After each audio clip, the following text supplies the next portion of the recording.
thamulo testle so thring nyindung jinang la khar thons la podcast jinang la beer bicep ki Ranveer ki podcast nang la gemi humujile sha Mary Lee laj ani khurani ki phyu ki chadyong ko la keja mangbu chi shigidu ani keja mang choji ta ni gi the debakkhaya gi len di ramasura a lot of answers like le mang choji nga naw kyun ran do maso mogi gyadang lenji gyadang ji yora naw do maso 제상 땅아 트린 우디가 렌지 껴고 섬스라 so like 다 제상 모기 군주 인지갈 겨도 삼바네 니 인지감 주초지 so like today I got to watch a clip in which Ranveer and Mary Lee they were talking about Tibet in his podcast, Ranveer's podcast. So they were, while talking about Tibet, she uttered a lot of non-factual things which were not really digestible. Like I don't think any Tibetan can digest those answers that were given by her.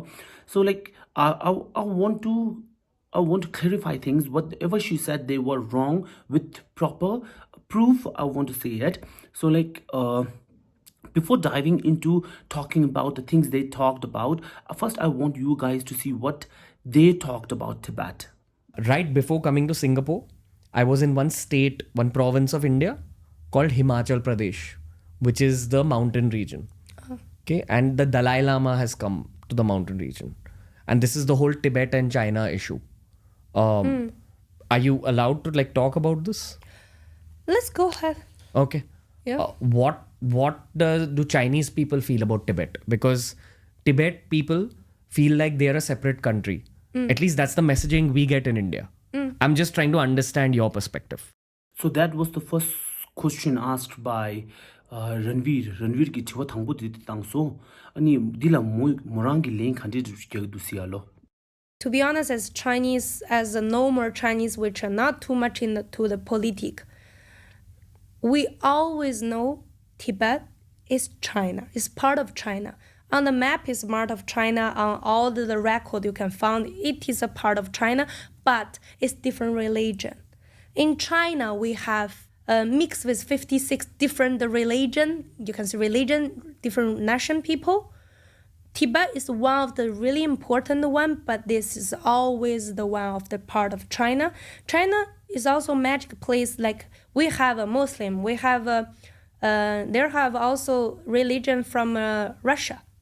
They look like Russia, and also Xinjiang. Xinjiang, the people, as you said, they don't even speak same language like us. The writing I check is exactly look like the Arabic writing. Uyghurs. Uyghurs. They write like this, and but a little bit different pronunciation, more a little bit like Turkish, what they speak.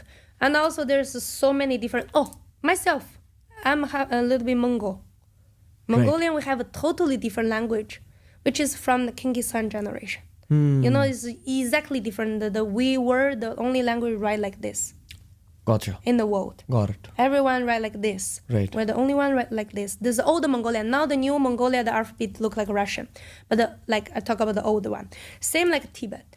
So there's so many different nation regions in China, but we all are Chinese. So China is the country which is mixed multicultural inside of China, but we respect, and we love all of them. A lot of my friends from different countries, even from Beijing, from different cities, driving to Tibet to do retreat, because there is a holy place. It's a really high point of the place in the world, and they have this big temple.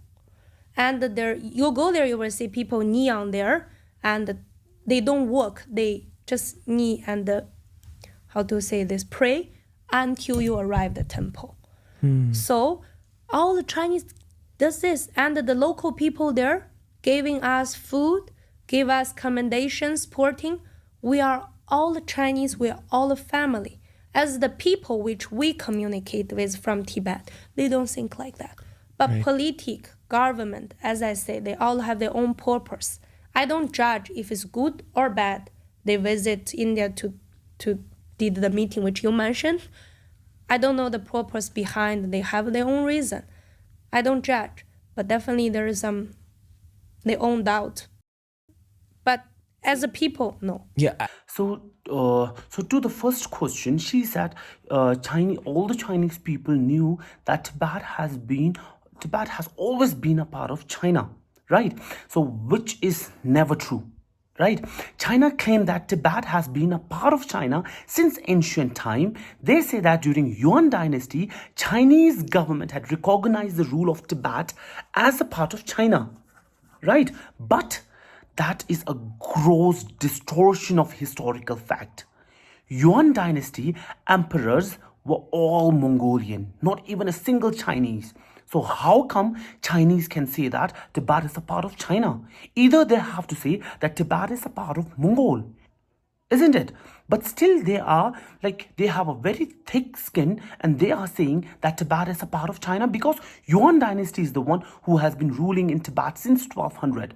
So how in 1200 Mongol came to Tibet? So they came to Tibet and conquered Tibet in the year 1200 by Genghis Khan's army, right? And after that, Genghis Khan, Khoten Khan and Kublai Khan, 3 generations ruled Tibet, and at the end, 1253, Kublai Khan unified all Tibet and gifted it to Tongjin Chogyal Pakpa as a gift. Right? If he gifted whole Tibet to one Tibetan, so that means Tibet is free. Now we have our own leader, Dogen Chogyal Pakpa is our emperor, isn't it? Now there's no connection of Mongol or China. No one, right? And how can they say that Tibet was being ruled by China? Isn't it? In the year 1279, Mongol Emperor Kublai Khan even conquered China. Right? So if they are saying that Tibet is a part of China, so that means China is a part of Mongol. Because Kublai Khan ruled China. Right? He conquered whole China and when Kublai Khan conquered China, and Chinese, they are very clever, they gave the name Yuan dynasty. Y-U-A-N, Yuan dynasty. Right? But not even a single emperor of Yuan dynasty was Chinese. Each one of the king from Yuan dynasty was Mongol. So how can they say that Tibet is a part of China? That is ridiculous. If they want to say Tibet is a part of China, then Kublai Khan not only conquered Tibet, China, they even conquered Korea in the year 1273. Right? But in no history, not even a single historian have ever mentioned that Korea is a part of China. Right? If that logic applies to Tibet, then that logic has to be applied to Korea as well. Why not Korea?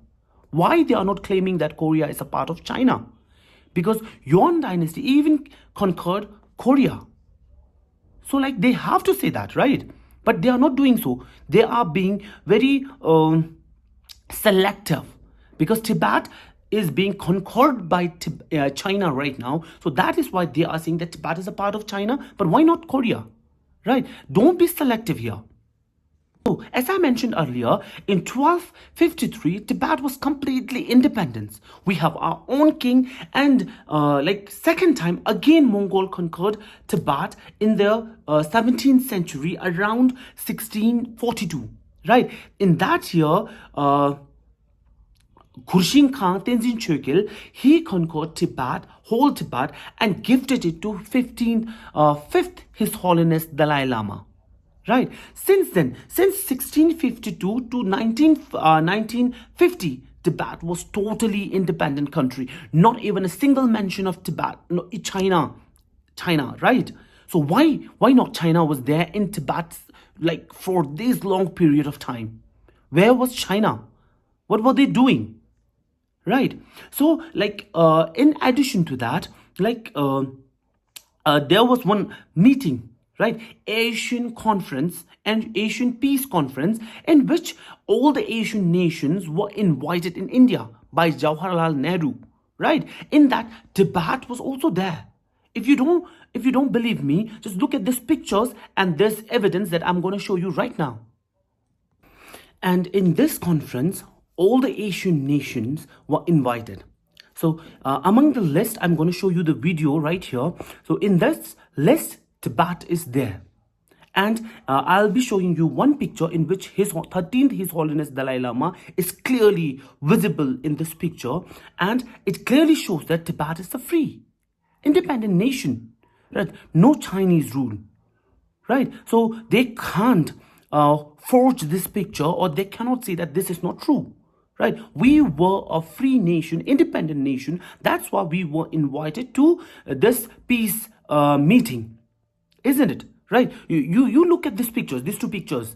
Yeah, and she even say that a lot of Chinese people visit Tibet for retreat, and she's saying that Tibetans have no problem with Chinese. They are very kind. They give them food. They give them accommodation and traveling help and everything.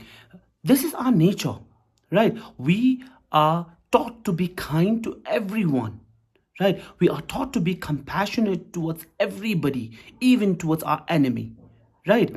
So, like, it is in our blood to be compassionate towards other. So, if we see anyone is having any problem, we will be the first one to help. Right? So, we are always ready to help. And we will always have a smile on our face whenever we greet some unknown person or anyone who comes towards us. We will greet them with love and compassion. So don't take it in a negative way. Don't take it otherwise, that, oh, they are very happy with Chinese, that's why they are being so kind towards us. It's not like that, right? We are like kind towards everyone. We smile to everybody. Even if that person is our enemy, we will be kind to that person. If they need our help, we will be the first one to be there to help them, right? Because we have been taught to be compassionate and kind all the time. And being it is always possible to be kind and compassionate. That is why we are like this. Don't take it otherwise. And when Ranveer said that Chinese are excavating a lot of resources from Tibet and taking it back to China. And she said, yeah, Chinese people are taking a lot of resources back, but they never mentioned they are developing Tibet. Are you sure that they are developing Tibet? For what purpose? They are developing Tibet for Chinese.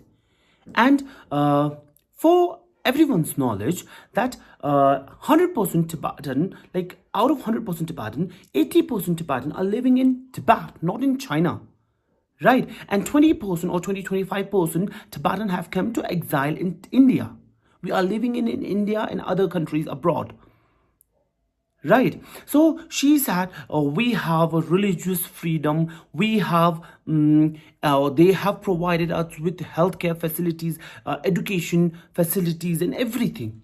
If it is so, then why we Tibetan are not allowed to study Tibetan language in Tibet? Why we are not allowed to keep the portrait of His Holiness Dalai Lama in our home? Why are we being tortured for keeping Tibetan religious leader pictures at our home?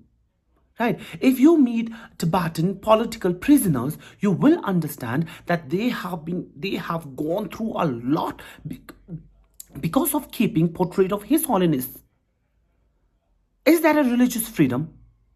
If that's the religious freedom, then what is this video? I'm going to show you one video where nuns and monks are crying, right? And they reallocated Tibetan to different provinces, like different places. Like old monasteries were destroyed.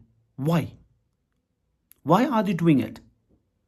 If education is that free, then why Tibetan schools are being closed? Why? Why Tibetan students whose schools were being closed, why were they crying? I'm going to show you a lot of videos right now, right?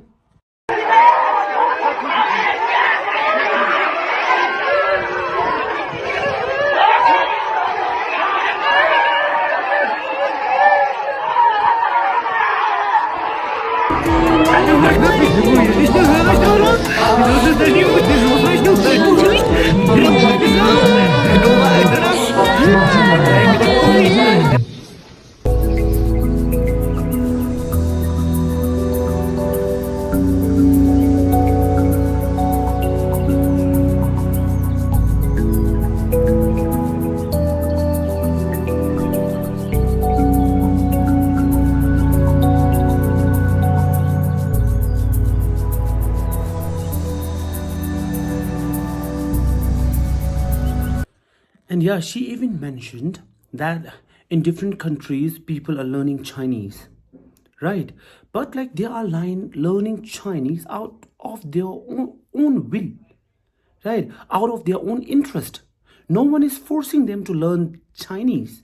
And on the top of that, no one is pressurizing them not to learn their own language, right? But in Tibet, we are not even allowed to learn Tibetan. Young kids, like they are separated from their mother, their parents, and they were sent to boarding school where they were taught to be how to be Chinese. They were taught Chinese language. What kind of behavior is this? This is not humanity. We as human, everyone is human, right? Like they have to give us right to learn whatever language we want. In all over country, all over nation, like everybody have their own right to learn whatever language, whatever subject, whatever thing they want to learn. They have their own freedom. But in Tibet, they don't have that. They were forced to learn Chinese, and they were forced not to learn Tibetan, not to teach Tibetan. Right? So these are the things that we Tibetan are suffering a lot. Right? If Tibet was a part of China, why they abducted 8 years old Panchen Lama and his whole family? Now where are they? Nobody knows. Right? Only Chinese. Right? Tibetans in Tibet, they don't have freedom. They are not happy at all. Right? If they were that happy, then why till now around approximately 160 people self-immolated? Right? They have been demanding for free Tibet. They have been demanding of successful and peaceful return of His Holiness back to Tibet. Why are they demanding that? If they were so happy and they were so enjoying under the Chinese rule. They were not enjoying, that's why they are suffering a lot. That is why they have self-immolated. They have sacrificed their own life. Who doesn't love their own life? Nobody wants to die. Right? That's the reality. But 160, I think this is the maximum number of people who self-immolated in any country. This is the maximum number.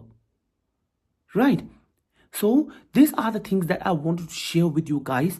So please share this video as much as you can. And like, if you don't have knowledge, just don't talk about it. Either do homework and then talk about it. Right? And I am not against, I have nothing against Ranveer or Beer Bicep. I'm very grateful that he brought this topic up and we got to know what Chinese people think. Right? I'm not against him, but like I'm against what are the things said by Mary Lee. I don't like that. Right? I condemn that like in every possible way. Right? Tibet is not a part of China. Tibet is an independent, free country. At the end, I want to say that